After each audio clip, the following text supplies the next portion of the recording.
Cascade Hoops Talk, Billy D. Today, we're going to continue. This is week 2 of our new coaches and new roles series. Some of these are new coaches to the NAIA. Some of them are head coaches who have moved.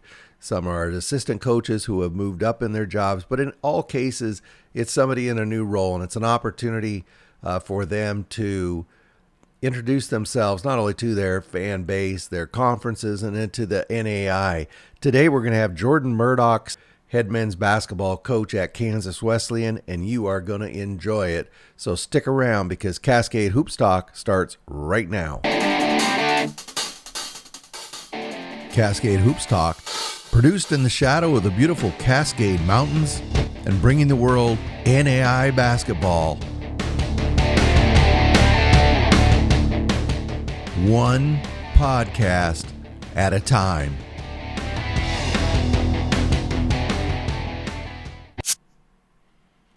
So Jordan Murdock, the new head men's basketball coach at Kansas Wesleyan. Obviously, you know he played at Friends. He's a household name across the NAIA. I really enjoyed talking to him. I couldn't wait to talk to him, actually, because I enjoyed watching him. Very competitive guy. Loved big games, loved rivalries. Those Friends Kansas Wesleyan games, especially when he and his brother were both at Kansas Wesleyan there. They were, I imagine those are still going to be pretty hot. But one thing you might not know about Jordan Murdock is the prolific basketball family he comes from there in Kansas. He's going to talk about that. Really good guy. He's also going to talk about, Kansas Wesleyan, what a great run they've had, and how he's going to continue that. I'm sure he's going to do a very, very good job there. So why don't we take a listen to Jordan Murdock. He's the new head men's basketball coach at Kansas Wesleyan, the Coyotes. Cascade Hoops Talk, Billy D. Hey, I got Jordan Murdock on the phone, new head coach at Kansas Wesleyan. Thank you, Coach, for being on. Yeah, thank you for having me. Coach, before we talk about the new gig here at Kansas Wesleyan, you're not a stranger to Kansas Wesleyan, but I think you have one of the most interesting family pedigrees, as well as your background in the NAIA. You're a Kansas guy. Your grandpa was a Kansas guy. Your dad, your uncle, your dad. He broke the plane a little bit, and he went over to Missouri and played basketball. Had a really good career. Just talk about your grandpa and your uncles and what they accomplished before you and your brother. Yeah, they kind of set the standard for what we wanted to do when it came to basketball. My grandpa, he was a great player, played at North High School, and then he went on to play at Friends University, won a lot of games there. Same thing with my uncle. He went to Pratt Community College and then ended up going to Nicholls State. That didn't work out, so he came back and played at Friends and had a great career as well. When it comes to my dad, like you said, he went to Missouri State right out of high school, right out of South High, and playing under Coach Eck and winning some state titles and things like that. And he had a great career. Made a lot of three-point shots. He's inducted in the Hall of Fame at Missouri State. So, for me and my brother, it was really just looking up to them, having that constant, college presence from those guys understanding what it takes to be successful on a daily basis and what you have to put into it if you say you love it. And that was one thing that me and my brother took to heart. It was a constant battle every day. It wasn't, when we were watching games on TV, it wasn't just watching, it was explaining and telling us why certain people did what. And I think that helped us later on when we got, towards the college level.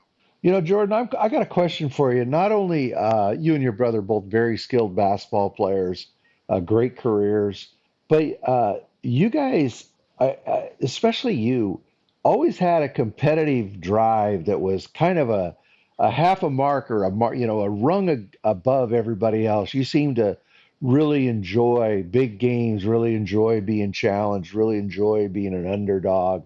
Was that something? Was that kind of always part of your family makeup, being that competitive? Yeah, it was just something that, we were competing anytime we could in our household, whether it be checkers, Connect Four. It was instilled it was instilled in us early, and that was something that I even tell to my dad to this day. I'm so appreciative for it because, like you said, you don't really see a whole lot of competitiveness like how you used to. And for me, I just take it really personal. I love this game, and I've been doing it my whole life, and I'm excited to, get this new journey started. So you had everybody knows you had the great career at Friends, a measly 2,500 points. You were a bucket. Uh, but you spent, I think, didn't you spend 4 years at Friends as associate head coach? And then Yep. I wanted to ask you, you went over to Pittsburgh State. Mhm. Talk about that. They have, by the way, they have the greatest mascot in the world, the Gorillas. Yeah, yes, they do. And I was the associate head coach here at Kansas Wesleyan, but my time, my time at Pitt was like no other. I got to learn, how to be the ultimate professional, the ultimate coach. Coaching under a legend in Jeff Boshi, and then Yep. even our associate head coach, he just, Jamal DePriest, he is one hell of a coach as well. I think he'll be a head coach at some point. He kind of just showed me how to be an everyday guy. And relationships were a big thing there when it came to the players, and you know really being there for them and being a role model. And that was something that I needed to see and I needed to you know be a part of.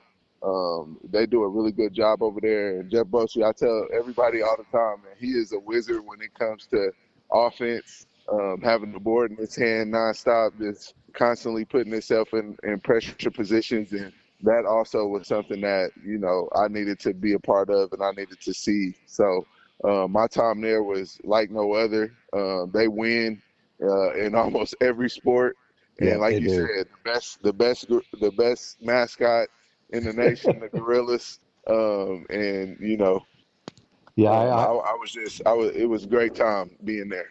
I only got to see the Gorillas play once. I was a football game I had went to. I saw them, and Yeah, uh, yeah. and I mean they bring it. It's just that's just part of their athletic history there, isn't it? Yeah, there. I mean, talk about a Saturday home game. People will be, camping out at 6 a.m. It's really like a D1 field there. They Yeah. they do a really good job. The AD there, he's an awesome guy, and he creates an environment for everybody to enjoy. Jim Johnson is a great guy, and so I expect it to keep going for a very long time. Yeah, Coach, how important was it for you to go over and have that experience outside the NAI, outside of the KCAC where you basically have grown up? How important was that for you to get that experience outside of that? I think it was good for me because obviously, you see it on a daily basis from some of these guys, like just the athletic ability, some of the things that they go through as well. Just the high expectation of what we're doing there at that school, and why they do it as well. I think that's a big deal. But just being there, having those relationships with not only the players but the staff and different people around.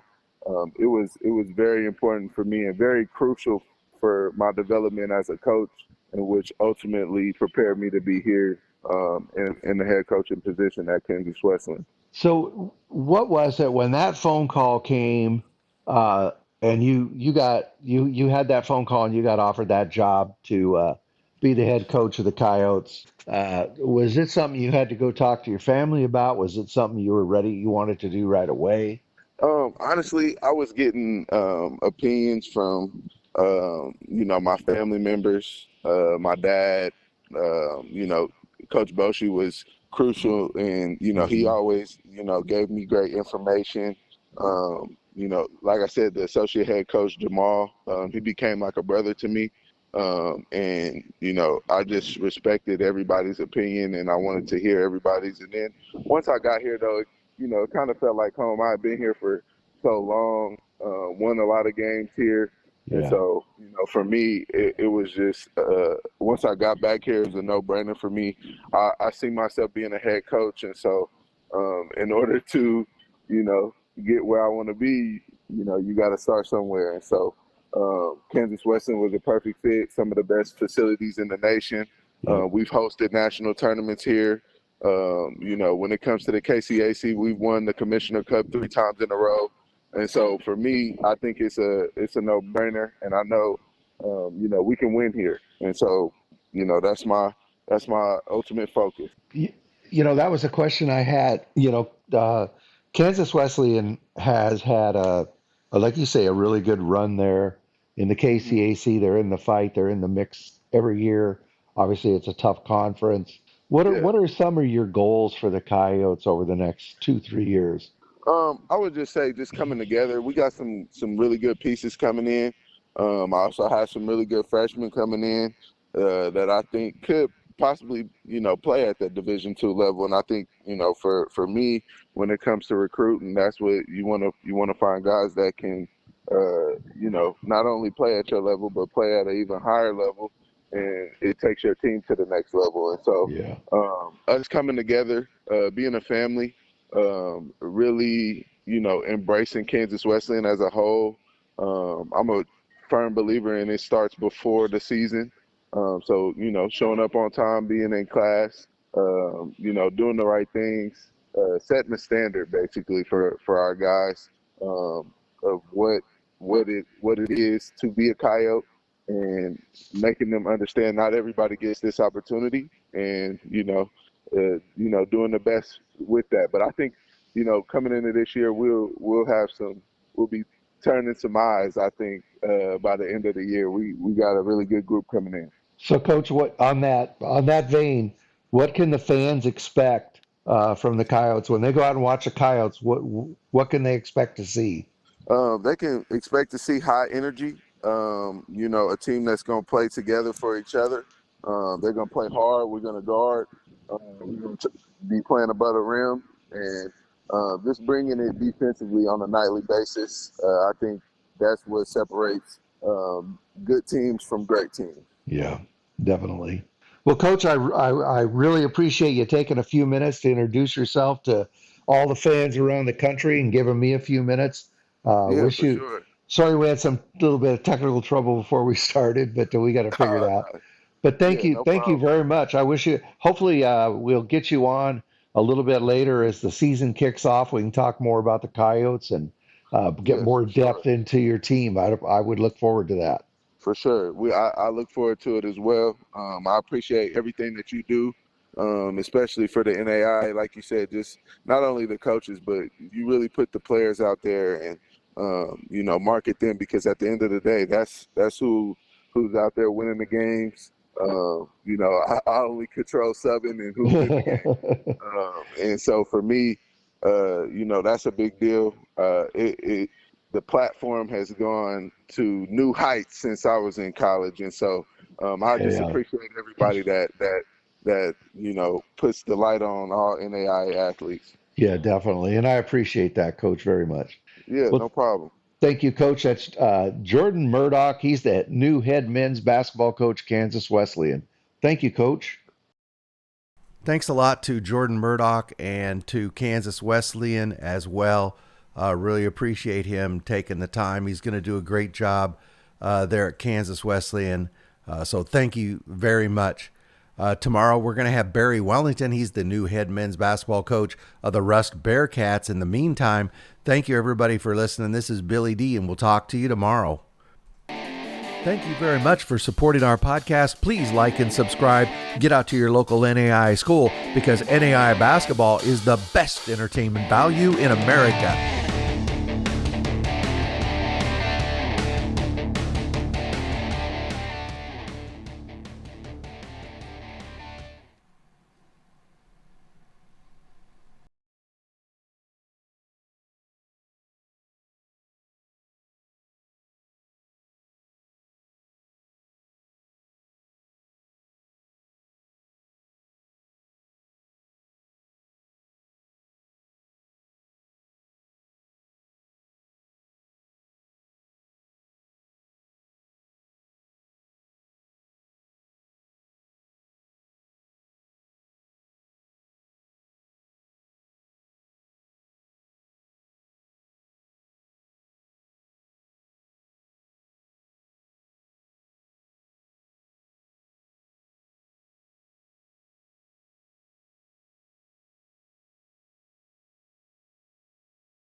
Generate by AI.